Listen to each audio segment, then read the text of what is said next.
For 25 years, we have been Indiana's business news leader. This is IBJ Media's Inside Indiana Business with Gerry Dick. Presented by Elevate Ventures and Indiana University. Hello everyone, I'm Gerry Dick. Welcome to the premiere of Indiana Business This Week. That was 1998, the year Inside Indiana Business hit the airwaves. The Indianapolis Colts select quarterback, University of Tennessee, Peyton Manning. The same year, the sheriff came to town and transformed Indiana into Peyton's place.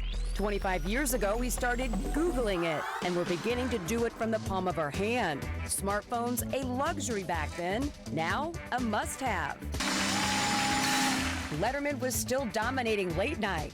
And Inside Indiana Business, well, we were just getting started. Now hitting our silver anniversary. 25 years of reporting on Hoosier innovation and success stories from Lake Michigan to the Ohio River.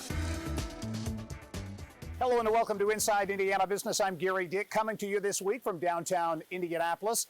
You know, this year, Inside Indiana Business is celebrating 25 years on the air. Since the first show that aired in May of 1998, we've aired more than 1,300 shows, more than 8,000 interviews from every corner of the state. And much like the Indianapolis skyline behind me, much has changed in Indiana, in big cities and small towns. We thought this would be a good opportunity to reflect back and to look at progress since that first show. In Northwest Indiana, $1.5 billion in improvements to the South Shore rail line, talked about for decades, are on track to become reality. The double tracking of a 26-mile stretch of the South Shore and the Westlake Corridor extension are expected to attract well over $2 billion in private investment and cut the commute time to downtown Chicago by more than 30 minutes. There's certainly a lot of people who doubted that we'd ever be here today, and here we are. So great things can happen, and this is a classic example of when this entire community, this entire region of the state came together to make this happen, to support it, to see the vision, and are now, I'm convinced, there's just wonderful things in the future to come. In Fort Wayne, more than $1 billion in investment has transformed a once dormant downtown into a destination and made the Summit City a shining example of Rust Belt recovery. Parkview Field, which opened in 2009, has sparked a renaissance that includes housing, retail, and corporate headquarters. And the $286 million first phase of Electric Works, a live-work-play development on the site of an old General Electric campus. This community is resilient, and this is really a symbol of that resiliency. We were able to really persevere amidst some major challenges. And this is really going to be a center of innovation and economic development for the next century for this community and region.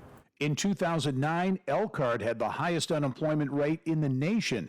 In 2022, the RV capital of the world had the nation's lowest unemployment rate, signs of a diversifying economy and a redeveloping downtown. Nearby, Notre Dame has become a hub for innovation and entrepreneurship. In southeast Indiana, a former Army ammunition base is continuing to emerge as a hotspot for distribution and logistics. River Ridge Commerce Center includes more than 6,000 acres connected to the new Ohio River bridges, the Port of Indiana Jeffersonville, and the UPS Worldport in Louisville. And in Evansville, the Stone Family Center for Health Sciences, which opened in 2018, is serving as a magnet for talent and additional investment in the city's downtown. Attention now turning to the Ohio River and the possibility of ambitious quality of life projects stretching from Evansville to North Vernon. We're using Ready Dollar grant to help us flesh out the vision we've created for the Evansville riverfront, but we're also going to use that same consultant to help us as a region look at what could be developed in Mount Vernon and Newburgh. Both really nice riverfronts, both have a lot of potential, and we think if we could collaborate and have three really dynamic destinations along the Ohio River, Southwest Indiana will be even a greater destination. And joining me now with some perspective on progress over 25 years, especially in the tech economy, pleased to be joined by John Wexler. John, the founder and CEO of SpokeNote, also so intimately involved in the tech movement, Launch Fishers, the IoT Lab, many other things as well. John, thanks for joining us. Thank you, Gary. Appreciate it. Think back to, well, first of all, great example of how long you've been around. We've got a picture of the two of us on set. Not 20, it looks about 23 years ago. So we've both been around for a long time. Look at those young men. That's a beautiful picture. I love that. It's great memories.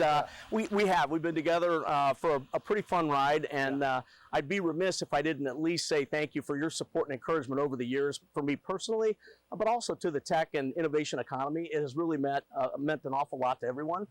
You look back at those days around 2000, turn of the clock, or 1998, 99.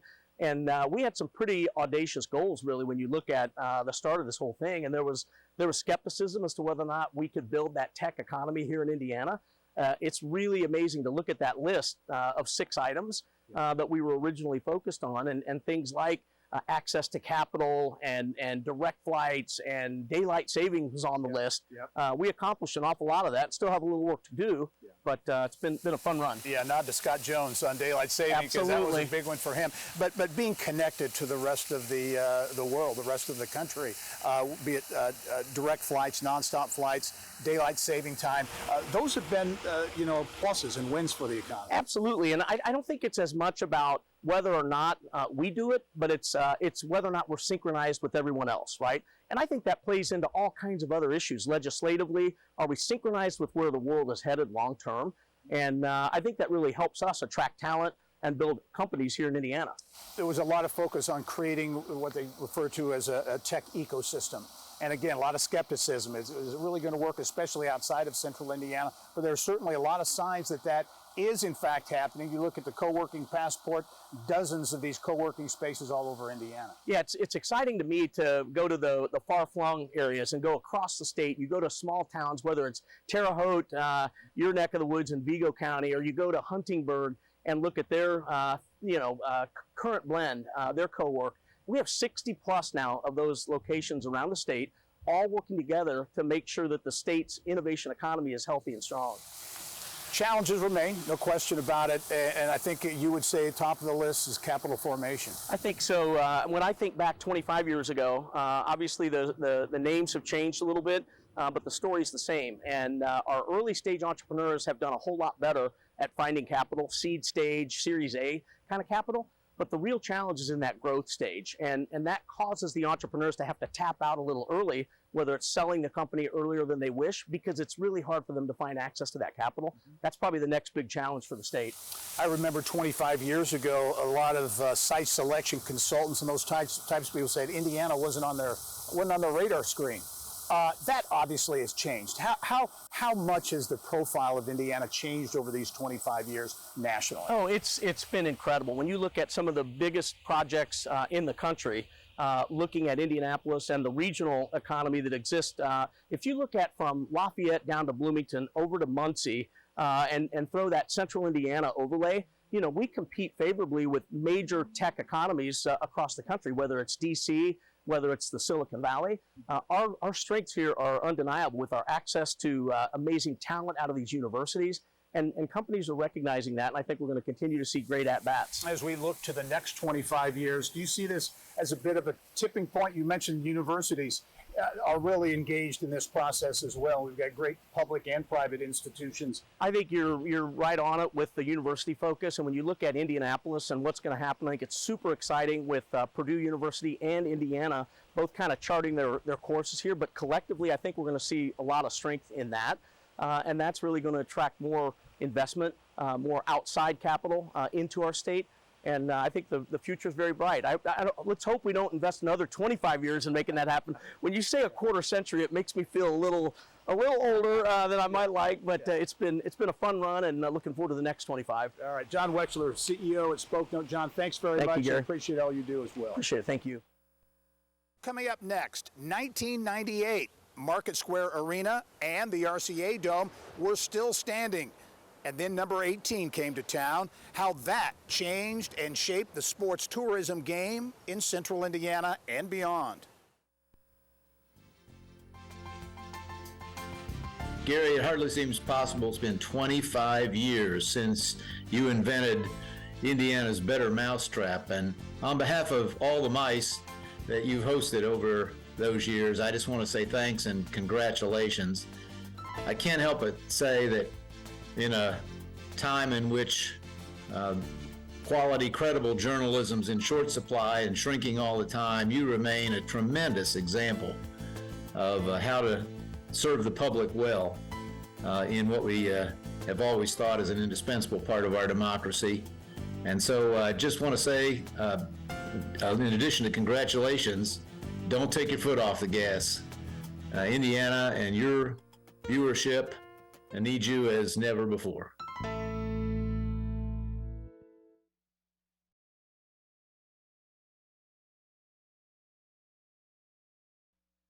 The Indianapolis Colts select quarterback, University of Tennessee, Peyton Manning.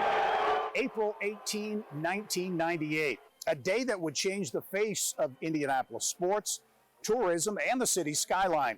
The Indianapolis Colts selection of Peyton Manning with the #1 pick in the NFL draft would ultimately be largely responsible for Lucas Oil Stadium and Indy hosting a Super Bowl and much more. Mary Rachel Redmond is standing by just outside of the stadium that Peyton built with more. Mary Rachel.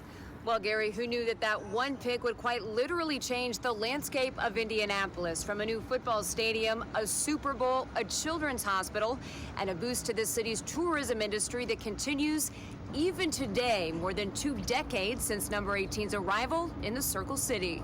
The Indianapolis Colts select quarterback, University of Tennessee, Peyton Manning. When you think back to 1998 and Peyton getting picked, I don't think anyone in our city could have realized how he would have physically changed the city's skyline, emotionally changed how we care for little people, and would have ultimately helped brand our city and bring other major sporting events and conventions. And if you connect all those dots, one player, one draft pick, did all of that. Peyton Manning, 4 touchdown passes tonight. Peyton put Indy back on the map. As the Colts progressed with Peyton, we got more big-ticket primetime games. Over his 14 seasons, we got to host 51 home games. And during those 51 home games, we've tracked more than 1,000 TV commercial breaks, where the national TV comes out of Lucas Oil and pans to the city skyline, showing White River State Park and Monument Circle and Indianapolis beauty shots, which is invaluable when you're helping attract major sporting events and conventions. From the Super Bowl to hosting March Madness in totality, from the College Football Playoff National Championship to conventions like Gen Con and the Fire Department Instructors Conference. And Manning's success gave the Circle City some much-needed swag. Hotel projects, new restaurants, museums, the vibrancy of Indianapolis. We kind of got our swagger, and Peyton helped us find that. Helped us believe in ourselves, helped us have confidence in expanding a convention center and building a new stadium and bringing on a new airport terminal and building the JW Marriott. Looking at all the bits and pieces that are Indianapolis, those came online during Peyton's time. Peyton Manning in his NFL debut. Amazing how that one big decision 25 years ago, not only by the Colts, but by you too, Gary, when you launched Inside Indiana Business in 1998. 2 brands that have unquestionably had a lasting impact on the state of Indiana. Back to you. Coming up next, how Indiana has become a major player in the life sciences sector. More on what is now a multi-billion-dollar industry for the state.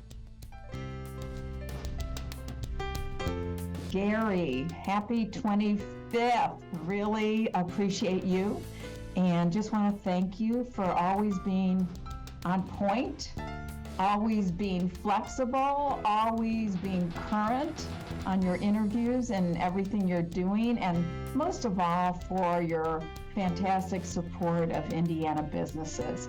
We all really appreciate you, and keep going, and we look forward to the next 25 years.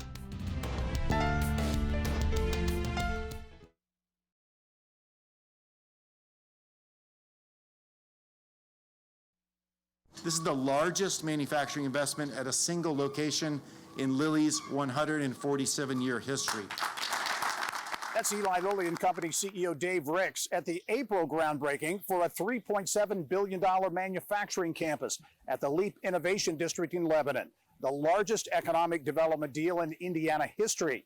Lilly is today the largest market cap pharmaceutical company in the world, a cornerstone in the state's life sciences sector, which has also grown exponentially in terms of size and global reputation over the past 25 years. According to BioCrossroads, the state's life sciences sector has increased in value by about $50 billion over the last 25 years. Its economic impact to the state has nearly tripled from $32 billion to more than $80 billion. Business of Health reporter Kylie Valletta joins us now from a hub for innovators that was just a dream 25 years ago. Thanks, Gary. 16 Tech has been open since 2020. It brings together academic institutions, industry, government, and community. And perhaps that's why it's such a good indicator of how the progress in all four of those areas has grown the life sciences. 16 Tech Innovation District is just one mark of Indiana's changed mindset.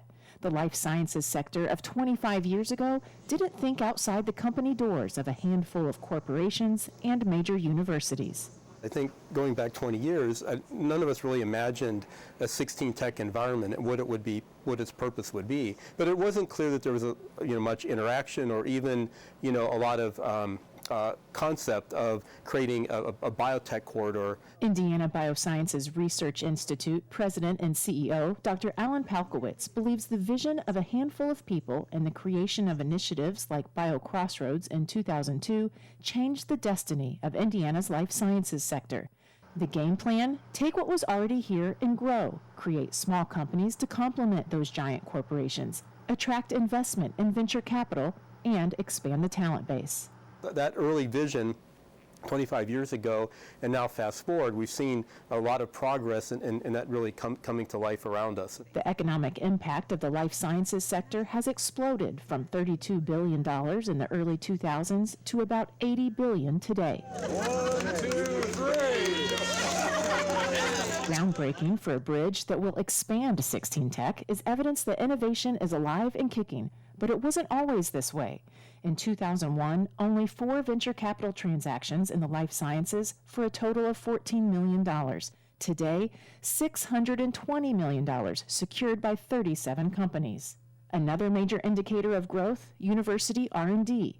$282 million in 2001 has tripled, now approaching the $1 billion mark. The system is primed, if you will. If we project forward and all the pieces come together, I think there is no reason whatsoever that Indiana can stand shoulder to shoulder on a relative basis with the East and West Coast in the years to come. I think all the ingredients are here.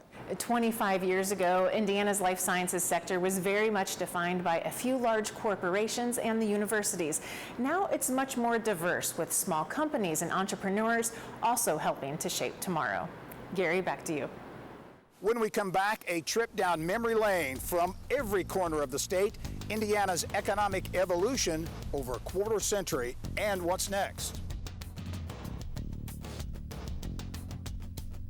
Hi, Jeff Ray, President and CEO, Southland Regional Chamber here, giving greetings from Northern Indiana, where we're saying thank you and congratulations to Inside Indiana Business for 25 years of exceptional reporting on business stories from every corner of the state. I want to congratulate Gary Dick, the entire team, and say thank you for the good work you do helping grow Indiana's economy.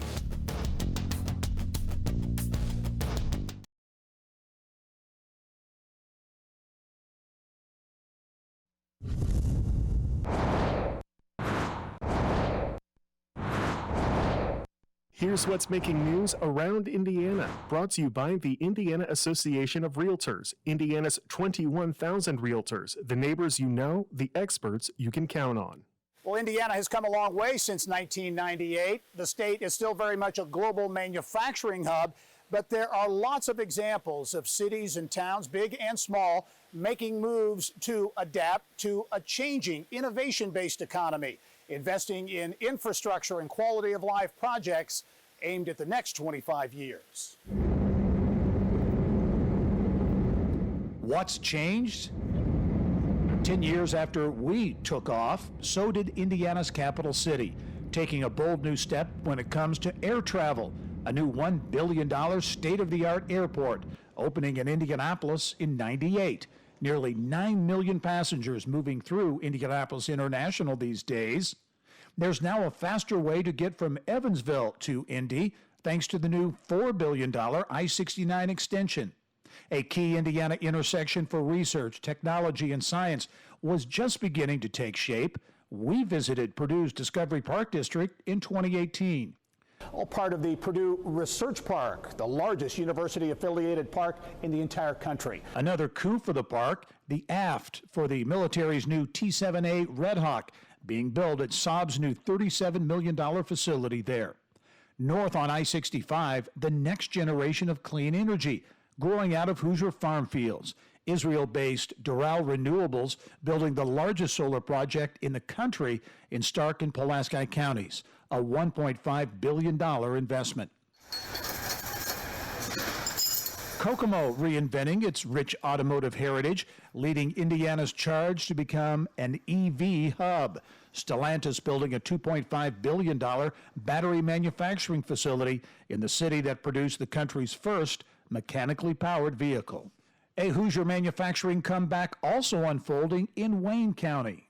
Welcome to Inside Indiana Business. I'm Gerry Dick, coming to you this week from Richmond. From global giants like Cummins in Columbus, Toyota in Princeton, and Honda in Greensburg, to the Crane Naval Surface Warfare Center in Greene County, to Mojo in the Wabash Valley. Well, there are signs of economic momentum in downtown Terre Haute. To the small but mighty giants like Oliver Winery in Bloomington, Indiana Furniture in Jasper, and Bad Dad Brewing in Fairmount. Indiana's 92 counties are getting on an economic roll. Billions of dollars in investment, thousands of new jobs. A state building off its rich economic past as a bridge to the future.